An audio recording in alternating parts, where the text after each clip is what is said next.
이 영상은 친구가 보내준 보석 같은 글이라 널리 알려 삶에 도움이 되었으면 하는 마음에 시작해봅니다. 사람은 천당에 있고 돈은 은행에 있습니다. 살아 숨쉬는 동안 공부는 해야 합니다. 흐르는 물은 썩지 않고 문고리는 녹슬지 않습니다. 사람의 마음과 사람의 마음은 조화만이 이루어진 것이 아니다. 오히려 상처와 상처로 연결된 것이다. 아픔과 아픔으로 나약함과 나약함으로 이어진다. 비통한 절규를 내포하지 않는 고요는 없으며 땅 위에 피 흘리지 않는 용서가 없고 가슴 아픈 상실을 통과하지 않는 수용은 없다. 그것이 진정한 조화의 근저에 있는 것이다. 사람은 늘 외롭고 결국 혼자다. 함께 있대 혼자, 혼자 있대 함께 하는 것입니다. 슬픔이 없는 인생은 없으니 부디 선인의 말씀으로 만든 이 영상으로 위안 받으시길 원합니다. 사이비란 무엇인가? 겉으로는 비슷하나 본질은 완전히 다른 것을 의미한다. 닮은 듯하지만 그렇지 아니한 것을 뜻한다. 현대 사회는 사이비 종교, 사이비 언론, 사이비 교수 등 사이비가 넘쳐난다. 정치적 목적이나 상대편을 비방할 목적으로 퍼뜨리는 요즘의 가짜 뉴스는 대표적인 사이비라 할 수 있다. 영리 목적으로 환자들을 속여 의사행세를 하는 돌팔이, 정품을 모방하여 비싼 값에 판매하는 짝퉁 등도 사이비의 사례이다.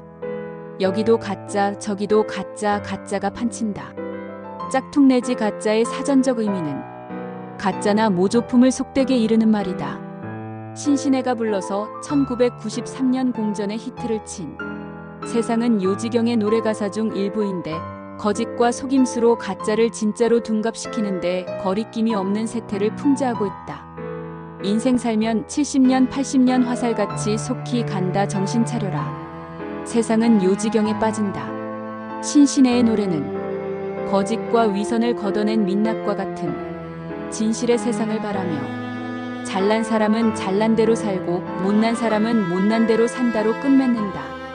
현재의 대한민국은 가짜가 판치는 요지경 같아 씁쓸하기만 하다. 거의 하루도 빠짐없이 가짜뉴스 논란이 계속된다. 가짜를 감별해내는 사회 메커니즘은 고장난 지 오래다. 정부는 통계를 조작해 정책 실패를 감추기 급급하고 언론은 센세이셔널리즘에 빠져 독자의 눈을 사로잡을 수만 있으면 사실 확인을 생략한 거짓 보도도 서슴지 않는다. 법은 진실을 요리조리 감추기 위한 법꾸라지의 도구로 전락했고 지식인들은 검증되지 않은 조잡한 가설을 동원해 거짓을 옹호하며 종교인은 자신이 만들어 놓은 우상에 편승해 거짓을 부채질한다. 몰상식과 무가치가 뒤섞여 진실과 정의를 구분해낼 수 없는 혼란의 시대를 힘겹게 살아가고 있다. 법 앞에 만인은 평등하다는 기본 상식은 공적 감시를 받는 유력 인사 앞에서 비틀거리고 거짓을 단죄해야 할 사법 체계는 법기술자들의 궤변 같은 논리로 되치기 당해 오히려 거짓에 끌려가는 모양새다.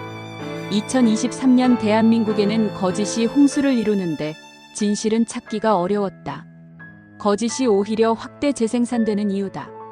잊을만 하면 거짓말 소동을 벌이는 국회의원이 살아있는 물증이다.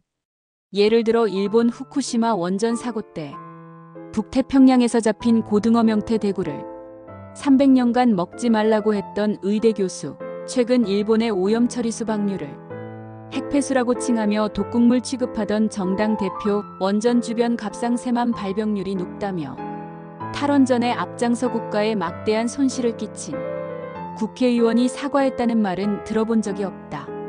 지금이라도 사과해야 한다. 정식 사과 없이 넘어가면 신규 원전뿐 아니라 방패장 추진 시 이들은 또다시 가짜 선동할 것이 뻔하기 때문이다.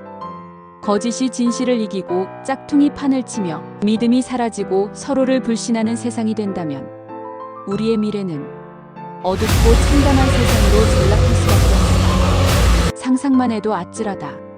거짓말을 한 경험은 누구나 있다. 그렇다고 거짓말을 너도 했고 나도 했으니 서로 퉁치는 식으로 넘어가서는 안 된다.